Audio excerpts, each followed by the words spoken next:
Hey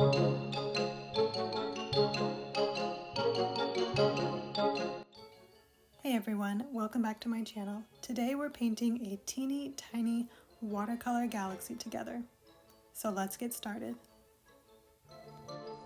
Today's project can be done on a very small piece of scrap paper. And to get our circle, I'm going to use a quarter, but a button, pin, or even a cork would work just as well. This is a 2-inch piece of watercolor paper. And as always, all the supplies I use today will be listed in the description box below.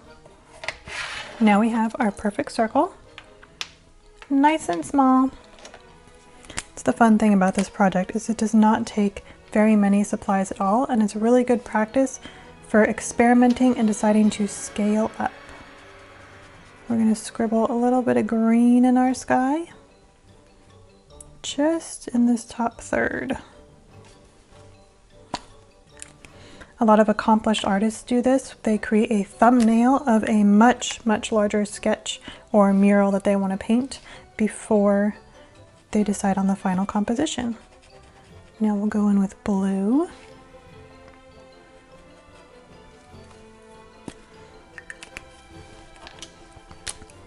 And finally purple to fill in the last part of our circle. I love that this project is super quick and easy. And then you have this tiny little button you could send to a friend, add to a letter or envelope, put it in your bullet journal or traveler's notebook for a cute little decoration. I sped up this portion of the video just because my camera was having a really hard time focusing on what I was doing and not on my hand. So sorry about that. This tiny project is a little bit difficult to film. However, you can tell that I grabbed my water brush and I squeezed out just a small amount of water to wet my brush, and then I'm using small circular motions to soften and blend the colors throughout our sky. With our galaxy completely dry, I'm going to take a black pen and begin to outline, and then we're going to draw in some trees and mountains to create our landscape.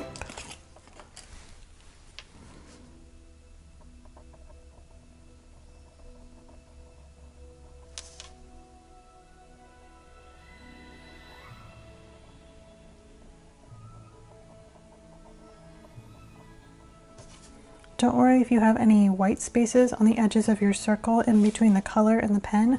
We can easily fill that in as we put in our trees. So what we're going to do now is draw a straight line down the middle, not quite to the top of our purple area. And then you can just scribble. You can just scribble back and forth, straight.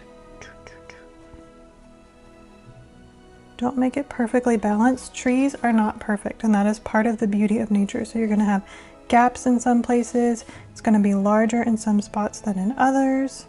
Just keep experimenting until you like the way it looks. You're creating your own little world here. You can do whatever you want. We've got our biggest tree in the center.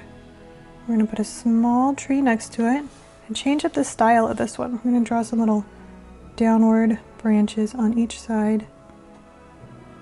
Trying not to be perfect, small, big, whatever. And now is when we're going to fill in this white space I ended up with over here. So we're going to draw another tree. I'm going to fill in the bottom. Just going back and forth again.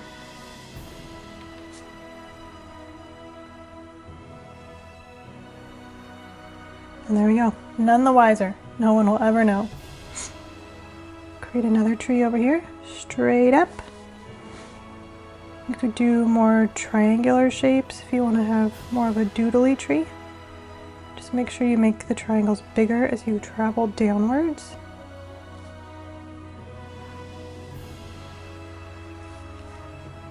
Forests are made up of all different types of trees, and this is your forest, so you can do whatever you want. I'm going to scribble back and forth on this last one just a bit, and I think that looks pretty good. So now we've got our forest, and up here you could imagine that the purple is more of the forest, but since it's farther away from us, it's not as detailed. And I'm going to draw a mountain peeking out over the trees.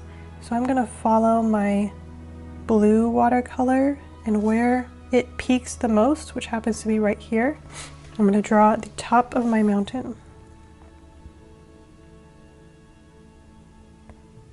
I'm trying not to make it a perfect triangle. I'm putting some jagged edges in there, making the base fairly wide.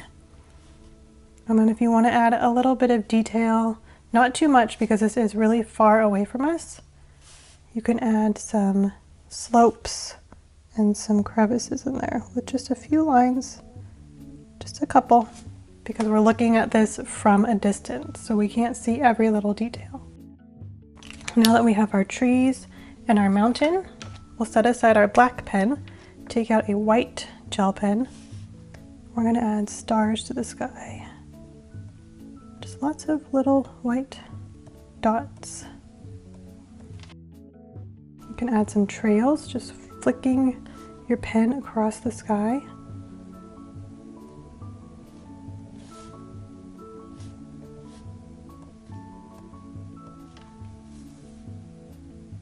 You could also imagine this is snow if you wanted to, and you could do your flicks straight down as if it was snow or rain coming down on the mountain. Or you could draw a moon if you want to, a little crescent moon up there. But I like mine just the way it is. And there you have it. This is our teeny tiny galaxy landscape. And I did one the other day so you can compare. Each one turns out just a little bit different. And that's the fun of this. It doesn't take any time at all. It's a very small scale, so there's no pressure, and you can just experiment and play. Have a great time. Thanks for watching.